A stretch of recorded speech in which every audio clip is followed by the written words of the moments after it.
이곳에 모인 우리 사랑하는 청년들, 우리 청년들의 삶 가운데 하나님으로부터 은혜와 평강이 넘쳐나기를 축복합니다. 불을 좀 켜달라고 요청드린 건 서로 좀 얼굴 좀 봤으면 하는 마음 때문이에요. 우리 옆에 계신 청년들에게 진짜 저희 처음 하나요? 인사시키는 건 처음 하는 거죠? 예, 처음 하는데 한번 인사해 보겠습니다. 삶 가운데 하나님의 평강이 있기를 소원해. 네, 하나님의 평강이 여러분들 가운데 함께하기를 축복합니다. 10월 첫째 주입니다. 그렇죠? 10월 하면 낙엽이 무르익는 것, 열매가 이제 맺히게 되는 것이 가장 인상적인데요. 여러분들의 삶 가운데도 하나님 안에서 성숙과 성장, 열매 맺음이 있는 귀한 한 달이 되기를 주님의 이름으로 축복합니다. 대중교통 타다 보면, 또 지하철을 타다 보면 이 쩍벌한 사람들 만날 때가 있죠. 막 이렇게 시선을 주고 해도 도무지 다리를 모으지 않는 경우도 있는데요. 이런 쩍벌들의 다리를 모으게 하는 방법이 이 SNS에 이렇게 상당히 화제가 되었던 적이 있습니다. 바로 지하철 좌석 앞에 이 오렌지색 이 하트 스티커를 붙여놓으면 된다라는 거예요. 이 승객들은 자리에 앉으면서 자연스럽게 이 스티커 위에 다리를 모으게 된다라는 거죠. 이 스티커는 한 회사에서 진행한 이 일상 속 행복을 선문하는 넛지 마케팅이라고 하는 이 대학생 공모전에서 이 대상을 수상한 아이디어라고 합니다. 이 넛지란 이 사전적 의미는 팔꿈치로 이 슬쩍 찌르는 것 또는 주의를 환기시키는 것이라는 뜻인데요. 요즘은 이 타인의 선택을 유도하는 아주 자연스러우면서도 부드러운 개입이란 의미로서 그렇게 사용되고 있죠. 강제로 팔을 잡아 끌어 어떤 행동을 하게 하는 것이 아니라 팔꿈치로 찌르듯 살짝 자극을 주어서 어떠한 행동으로 이끄는 것을 바로 넛지라고 할 수 있습니다. 예를 들면 그런 거예요. 어린아이가 양치는 하는데 양침물을 뱉는 것을 상당히 힘들어합니다. 저희 집에도 아들 하나가 있는데요, 이 친구가 얼마 전까지만 해도 양침을 뱉는 것을 상당히 힘들어했어요. 양치하고 나서 물을 뱉는데 자꾸 자기 옷에 뱉는 겁니다. 세면대 뱉으려고 해도 너무 가까이 뱉어서 그 물이 자기 옷에 다 튀는 거죠.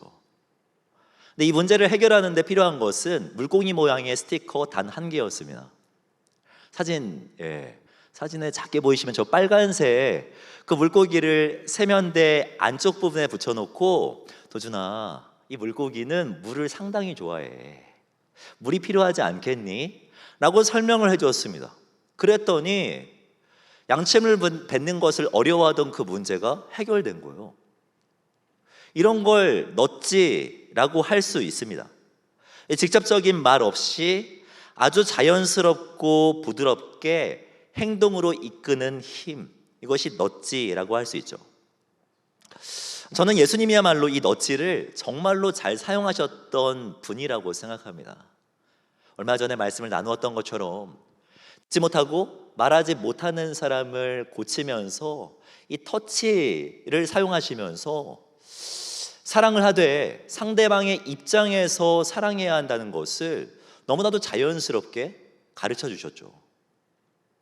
그뿐만 아니라 고을 밖에 있는 나병 환자, 그 사람을 고칠 때 딱 그 사람 한 사람만 딱 고치고 다시 고을 안으로 기환하시면서 한 영혼을 위해서 이렇게 헌신하는 것이 필요하다라는 것도 자연스럽게 가르쳐 주시지 않았습니까? 오늘 본문에 등장하는 예수님의 행동도 또 하나의 넛지라고 생각합니다. 오늘 본문은 이렇게 시작합니다. 본문 2절 말씀을 보면 엿새 후에 예수께서 베드로와 야고보와 요한을 데리고 따로 높은 산에 올라가셨더니 라고 말씀하고 있죠. 우리가 주목할 표현이 있다면 엿새 후라고 하는 표현이에요. 여러분, 이 엿새 후라는 표현은 상당히 독특한 표현이 아닐 수 없습니다. 왜냐하면 이 마가라고 하는 사람은 마가복음을 기록하면서 이 정확한 시간을 언급한 적이 별로 없거든요. 이 마가가 엿새 후라고 명시한 것은 이 사건이 앞에 등장하는 사건과 밀접하게 연결이 되어 있음을 가르쳐 주기 위함이라고 생각합니다. 여러분, 엿새 전에 무슨 일이 있었습니까? 지난주에 말씀을 들은 것처럼 예수님과 베드로의 썰전이 있었죠. 예수님은 베드로에게 네가 나를 따라오려거든 자기를 부인하고 자기 십자가를 지고 나를 따라야 한다라고 말씀하셨어요. 그렇게 하고서 6일이 지난 겁니다. 6일 동안 베드로의 마음이 어땠을까요? 모르긴 몰라도 베드로의 그 심정은요 되게 답답하고 힘들었을 거라는 생각이 듭니다. 왜냐하면 자기를 부인하고 자기를 십자가를 지는 것은 결코 쉬운 일이 아니기 때문입니다. 제가 지난주에 이 자기 십자가를 지라라는 이 설교를 하고 나서 저녁에 집에 갔는데 너무 부담이 되는 거예요. 마음이 무거운 겁니다. 저는 여러분들에게 자기 십자가를 지세요, 자기를 부인하셔야 됩니다, 이렇게 설교를 했는데 나의 삶 가운데 져야 하는 십자가는 무엇인가 라는 고민이 들기 시작하는 거예요. 그러면서 기도하고 있는데 얼마 전에 약간 어색해진 관계 한 해가 떠올랐습니다. 혹시나 걱정할까 봐 말씀드리는데 여러분과 관련된 사건은 아니에요. 제가 지난주에 설교를 하면서 그렇게 말하지 않았습니까? 자기 십자가를 지는 것은 하고 싶지 않은데 그럼에도 불구하고 해야 하는 일, 그것이 자기 십자가를 지는 일이라고요. 기억하실지 모르겠지만 제가 자기 십자가를 지는 일에 대해서 이야기하면서 용서하기 힘든 사람인데 누가 봐도 그 사람이 잘못한 것이 분명한데 그럼에도 불구하고 내가 먼저 손 내미는 것이 자기 십자가를 지는 것이라고 말씀드렸죠. 제가 이야기를 하고 나서 머릿속에 계속 이 문장이 맴도는 겁니다. 그러면서 이 어색해진 관계를 내가 먼저 풀어봐야겠다 라는 생각이 들기 시작하는 거죠. 근데 결론부터 말씀드리면 여러분, 일주일 동안 결국 실패했습니다. 물론 이유가 있어요. 분명한 이유가 있습니다. 그분이 일주일 동안 연락도 안 되고 제 눈앞에 나타나지 않았어요. 그래서 이번 주에 또 한 번 시도를 하려고 그렇게 마음 먹고 있습니다. 진짜예요. 그러나 여러분, 십자가를 진다라고 하는 것, 내가 마음을 먹었다고 해서 그렇게 순종하는 것이 그렇게 쉬운 일이 아니라는 것입니다. 베드로도 그러지 않았을까라는 생각이 들어요. 예수님께서 하신 말씀이니까 순종해야지 라는 마음은 들었겠지만 실제로 그렇게 행동하기는 쉽지 않았을 거예요. 실행에 옮기려고 해도 잘 되지 않는 그런 상황이 아니었겠습니까? 예수님은 그런 베드로와 야고보, 요한을 데리고 오늘 산 높은 곳에 올라가고 계시는 거죠. 그리고 그들에게 정말 이 독특하면서도 너무나도 화려한 광경을 그 제자 세 사람에게 보여주십니다. 여러분 상상하면서 한번 들어보세요. 2절 말씀을 보면은 어떤 일들이 일어나는지를 설명하고 있는데, 엿새 후에 예수께서 베드로와 야고보와 요한을 데리시고 따로 높은 산에 올라가셨더니, 잘 들으세요, 그들 앞에서 변형되사 그 옷이 광채가 나며 세상에서 빨래하는 자가 그렇게 희귀할 수 없을 만큼 매우 희어졌더라 라고 말씀합니다. 세상이 빨래해가지고 그렇게 희게 만들 수 없을 정도로 너무 환하게 빛나게 되었다는 거예요. 그렇게 영광스러운 모습으로 변모되셨다라는 말입니다. 이어진 4절 말씀을 보면 이렇게 말씀하고 있습니다. 이에 엘리야가 모세와 함께 그들에게 나타나 예수 이렇게 말씀하고 있죠. 여러분 잘 보세요. 용모도 용모지만 이 모세하고 엘리야라고 하는 사람은 정말 대단한 사람이에요. 모세는 1400년 전의 사람이고 엘리야는 600년 전의 사람입니다. 모세는 구약의 율법 5개를 기록한 사람이고 엘리야는 선지자의 대표격입니다. 그런 두 사람이 등장해서 예수님하고 이야기를 했다는 것은 구약 성경에 그렇게 계속해서 이야기했던 그 구원자, 우리를 회복시키고 우리를 구원할 수 있는 그 메시아가 예수 그리스도라는 것을 지금 증명하는 사건이에요. 이 대단한 사건을 지금 예수님은 제자들에게 보여주고 계신 것이죠. 저는 이것이 예수님의 넛지라고 생각합니다. 넛지가 무엇입니까? 넛지를 가장 많이 사용하는 곳은 안녕 이마트예요. 마트입니다. 마트. 마트에 가면은 시시 코너가 있죠. 시시 코너에서는요 직접적으로 이 물건을 사라고 절대 이야기하지 않습니다. 그들이 하는 것은 맛보게 할 뿐이에요. 이 튀김이 얼마나 맛있는지, 이 쫄면이 얼마나 달콤하고 맛있는지 맛보게 할 뿐이에요. 그리고 하나를 사면 하나를 공짜로 준다라고 하는 복음을 전할 뿐입니다. 그러나 사람들은 사죠. 왜요? 맛보았기 때문에. 얼마나 맛있는지 맛보았기 때문에 행동한다라는 거예요. 예수님께서 지금 하시고 있는 이 방법도 바로 이와 동일합니다. 예수님은 지금 그 영광을 맛보게 하시는 것입니다. 하늘의 영광 말입니다. 여러분은 어떻게 생각하실지 모르지만 저에게 예수님은 정말 인자하고 따뜻한 분입니다. 저만 그렇게 생각하는 것이 아니라 성경 말씀이 그렇게 증거하고 있습니다. 출애굽기 말씀을 보면 이렇게 선포하고 있어요. 여호와라 여호와라, 자비롭고 은혜롭고 노하기를 더디하며 인자와 진실이 많은 하나님이라. 이 말씀 믿으십니까? 아멘. 우리 하나님은요, 자비롭고 은혜롭고 노하기를 더디하며 인자와 진실이 많으신 분이에요. 예수님은 분명합니다. 실현하시는 분이 아니에요. 십자가 져야 합니다. 하지만 십자가를 당장 지르고 등 떠미시는 분이 아니에요. 예수님은 베드로와 야고보, 요한을 데리고 산 위에 올라가서, 야, 그래도 제자인데 십자가 져야 되지 않겠냐? 야, 너 베드로, 네가 수제자인데 너는 좀 십자가를 져야 되지 않겠냐라고 다시 한번 십자가 질 것을 강권하지 않습니다. 그에게 그냥 하늘나라의 영광을 보여줄 뿐이세요. 이게 예수님이라니까요. 여러분, 순서를 분명하게 기억하셔야 합니다. 예수님은 베드로의 고백이 있었기 때문에 고난에 대해서 이야기하셨어요. 지난주에 말씀드리지 않았습니까? 그러나 그럼에도 불구하고 베드로가 너무 부담을 갖고 있으니까 그를 데리고 높은 산에 올라가 하늘의 영광을 보여주시는 것입니다. 성경은 우리에게 성도의 삶을 강권할 뿐 절대로 강제하지 않습니다. 바울 서신을 보면 분명하게 알 수가 있습니다. 성도의 삶에 대해서 너무나도 잘 표현한 말씀이 로마서 12장 1절 말씀이라고 생각합니다. 12장 1절 말씀을 보면 이렇게 말씀하고 있어요. 그러므로 형제들아, 내가 하나님의 모든 자비하심으로 너희를 권하노니 너희 몸을 하나님이 기뻐하시는 거룩한 산 제물로 드리라. 이는 너희가 드릴 영적 예배니라 라고 말씀합니다. 성도로서 십자가 지는 삶, 자신의 삶을 주님 앞에 올려드리는 삶을 살아야 된다라고 그렇게 말을 합니다. 하지만 분명하게 기억해야 할 것은 로마서 12장 1절이 기록되기 전 1장부터 11장까지 말씀 중에 이렇게까지 지나치게 강조하실 필요가 있나라는 느낌이 들 정도로 믿음이라는 것을 강조한다는 거예요. 1장부터 11장까지 3장 말씀을 보면요, 사람이 의롭다 하심을 얻은 것은 율법의 행위에 있지 않고 믿음으로 되는 줄 우리가 인정하노라.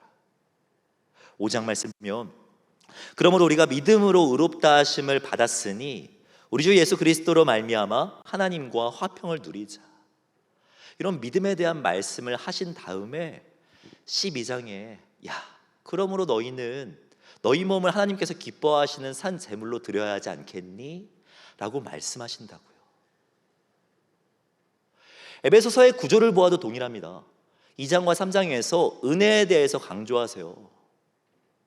2장 말씀에 이런 말씀이 있죠. 여러분 너무나도 잘 아시는 말씀일 것 같은데요. 2장 8절과 9절 말씀을 보면 너희가 그 은혜로 말미암아 구원을 받았으니 이는 너희에게서 난 것이 아니라 하나님의 선물이라. 행위에서 난 것이 아니니 누구든지 자랑하지 못하게 하려 함이나 라는 말씀을 기록하고 있습니다. 은혜에 대해서 강조하고 있다고요. 그리고 이어서 4장에 하시는 말씀이 무엇입니까?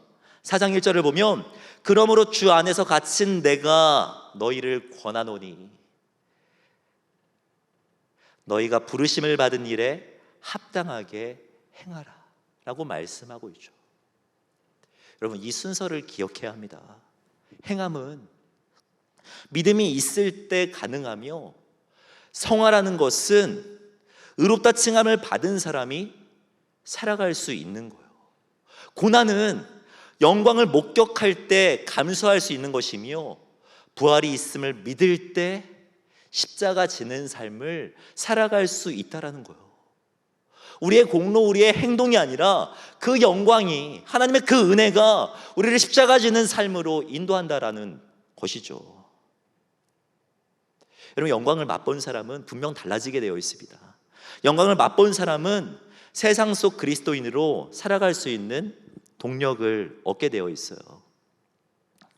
이 본문을 묵상하면서 또 우리가 하나 기억해야 할 포인트가 있는데요, 이 베드로는 이 높은 산 위에서 영광을 목격하고 나서 예수님에게 하나의 제안을 합니다. 그것이 5절 말씀이에요.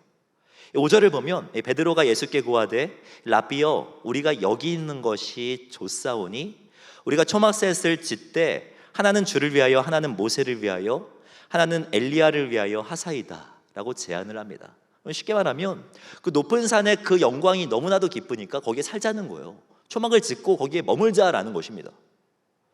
그러나 예수님의 생각은 좀 달랐던 것 같습니다. 8절 말씀을 보면 이렇게 말씀하고 있어요. 그들이 산에서 내려올 때 예수께서 경고하시되 인자가 죽은 자 가운데서 살아날 때까지 본 것을 아무에게도 이르지 말라 하시니.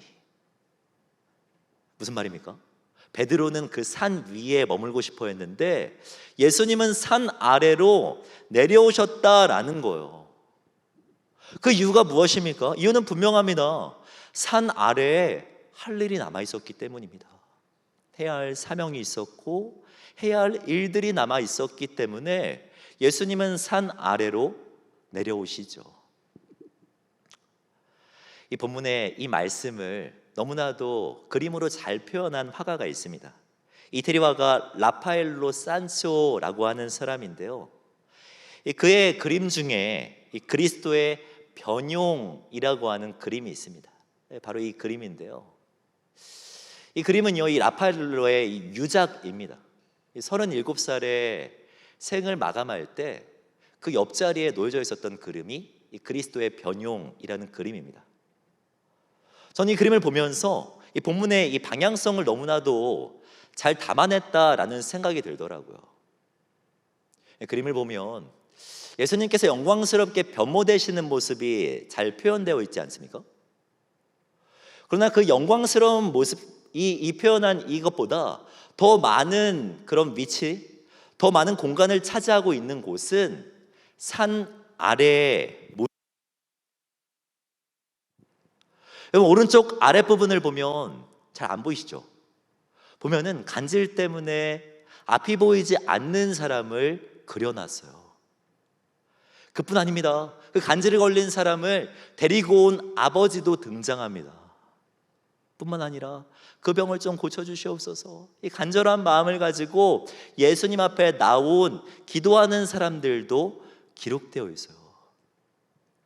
실제로 오늘 본문의 이 다음 문맥을 보시면요, 예수님과 제자들이 산에서 내려오자 사람들이 귀신 들려서 앞을 보지 못하는 사람을 예수님께 데리고 오는 것을 볼 수가 있습니다. 여러분, 이것이 우리의 현실이라는 생각이 듭니다. 하나님의 대단한 영광을 보게 되고 예수 그리스도의 은혜를 경험하게 되면 내 삶이 많이 바뀔 것 같지만 사실 그렇지 않는 경우가 대부분이라는 거예요. 수련회 때 막 대단한 은혜를 받고 대단한 영광을 경험해도 돌아서서 집에 오게 되면 가정의 문제가 그대로 있을 때가 정말 많습니다. 그렇지 않습니까? 주일날 이렇게 열심히 예배 드려도요, 내일 출근하게 되면 내일은 출근 안 하죠. 그죠? 복음입니까?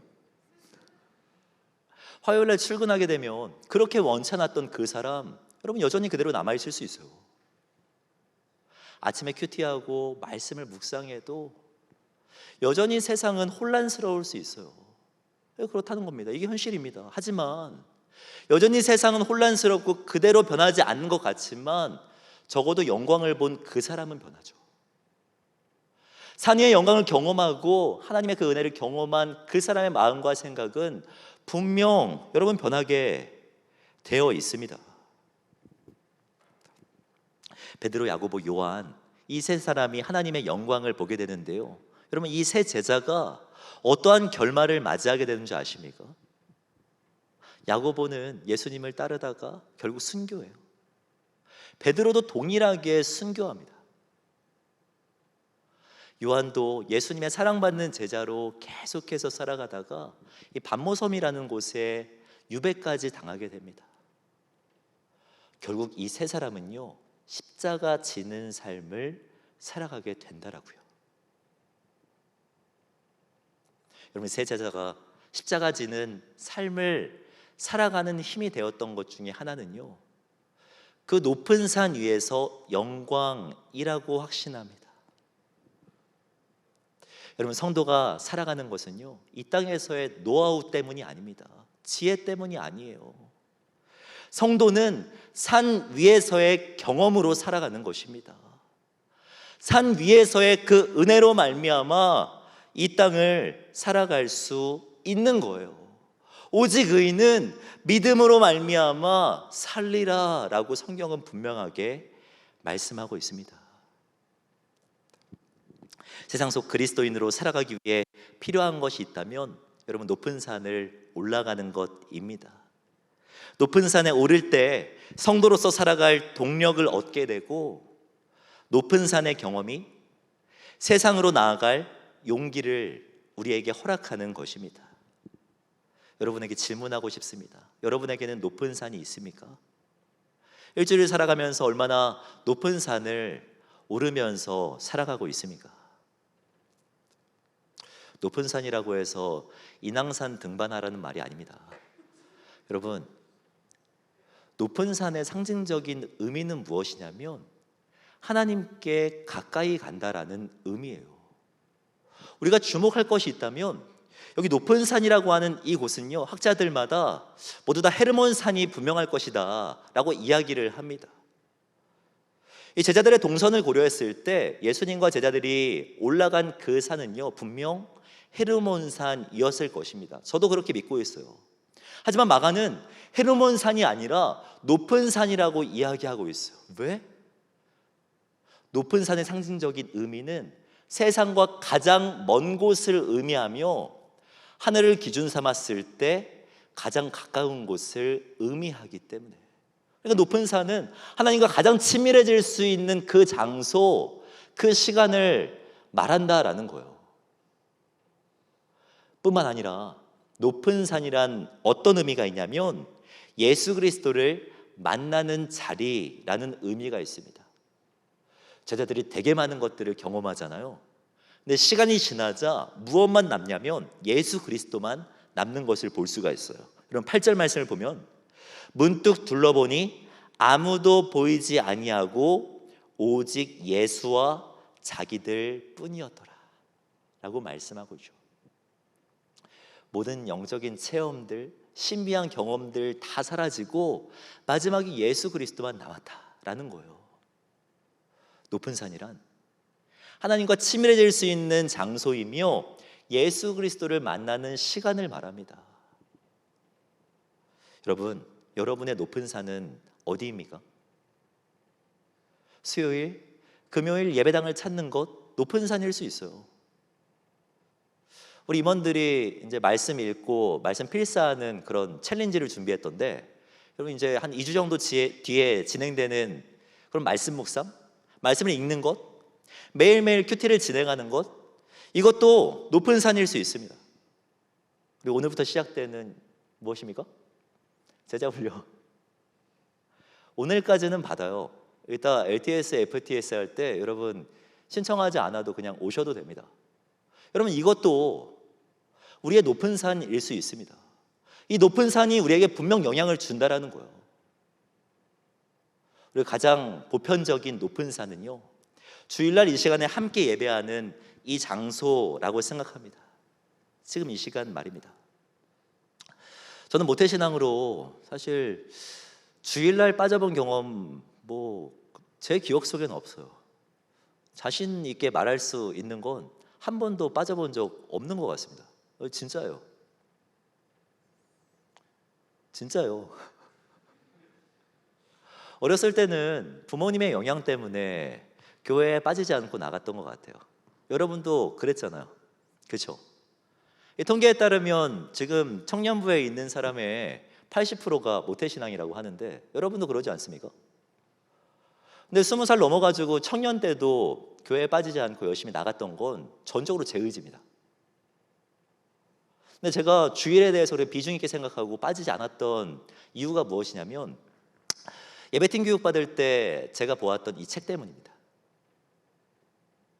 이 루이 기글리고의 이 하나님을 향한 열정과 경배라는 책인데 이 책에서 저에게 가장 인상적이었던 부분은요, 이 문장입니다.